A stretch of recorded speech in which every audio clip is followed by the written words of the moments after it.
Summer of 2018, I got the awesome opportunity to go on a mission trip to Japan with some other students from my church's high school youth group.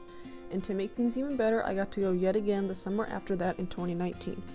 In past years, something fun my church has done is take the seniors on a senior trip to celebrate them graduating, which is what this was originally supposed to be. But instead, our youth pastor Jim thought why not make it a mission trip this time and open it up to the other 3 grades. I'm so happy he did because it ended up being even greater than just a fun senior trip. Like I said, I have gone twice and plan to go again as soon as I get a chance. Both times were 2 weeks full of lots of activities, getting to meet students, and helping Cindy, our missionary who's been in Japan for many years now. Overall, 2 weeks was just about the perfect amount of time, and we definitely all had a wonderful experience. I'm not sure if I'll get to go again, so I am especially grateful for the 2 times I have gotten a chance. Our main reason for going was to help Cindy, as I mentioned already.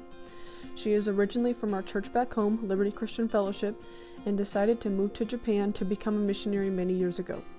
Cindy mainly works as an English teacher at a local high school called Seiko Gakuin, as well as teach some English classes at her local church, which is conveniently right across the street from her house. With the pastor, she also coordinates community events at the church every once in a while, friends and family types of events, if you will. Students from the local high schools, as well as friends from the community, are usually invited. Most days, we would go to the high school and talk to the students, getting to know them and help them practice their English. And we would help with the community events too, handing out flyers at school, telling the students about upcoming events, that kind of thing. Usually, it was mostly people from the community or people who already attended the church, but there were also a handful of students who would attend those community events too, so it was really awesome to get to know them a little bit more outside of a classroom setting. As well, for the first trip specifically, we had a retreat planned for one of the weekends we were there, as well as a fun get-together at a local park later in the trip. The retreat was meant to be an opportunity for us to share the gospel to those who wanted to learn more, but also just a fun time to get to know some students some more outside of the classroom. Similar to the community events at the church, was what we did at the retreat center. We arrived at the retreat center a couple days earlier and planned it all ourselves, getting everything ready for the students.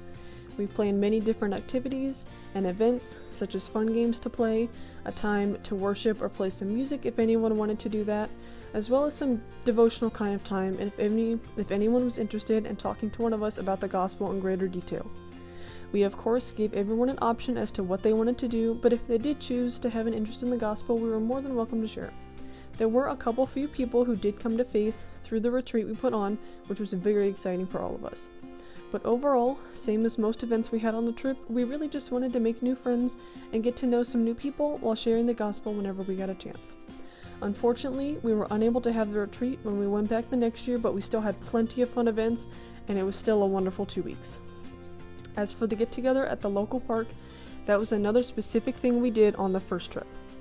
It was like the community events we had at the church, where students we met at school, as well as friends from the community, were invited. I don't remember how many people showed up, but there were some students and friends who go to church with Cindy.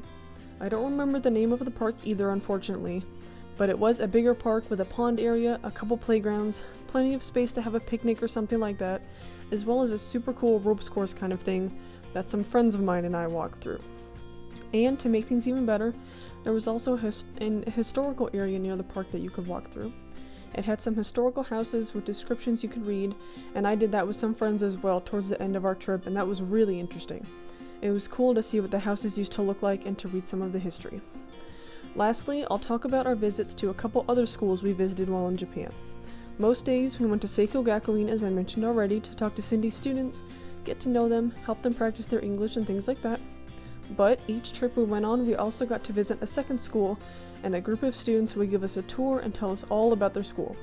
Unfortunately, I don't remember the names of either of those 2 schools, but getting to visit them was really awesome. And it was a nice break for us because most of our days were so structured and we had all these events and activities planned to focus on. But when we visited these 2 schools, we got some time to relax. We got to just sit back as they gave us a presentation they'd put together about their school, gave us a tour, and conducted any activities we got to do with them. Overall, the tour and history about the school was the most interesting part for me, but I also really enjoyed the fun activities we got to do as well, such as trivia or origami. To wrap things up, I absolutely loved both trips, to say the least. The first time I went, I'll be honest, I was worried I'd have trouble talking to the students. Not just because of the language barrier, but because I tend to be a quieter person, so I was worried about engaging with the students at school while we helped them practice their English. But I had no need to worry at all, things went great. It was a little awkward sometimes when the students wouldn't say anything and us Americans didn't really know what to say either.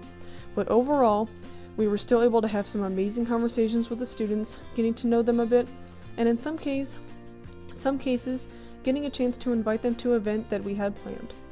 But overall, I really had a wonderful time and everything went just the way it was supposed to.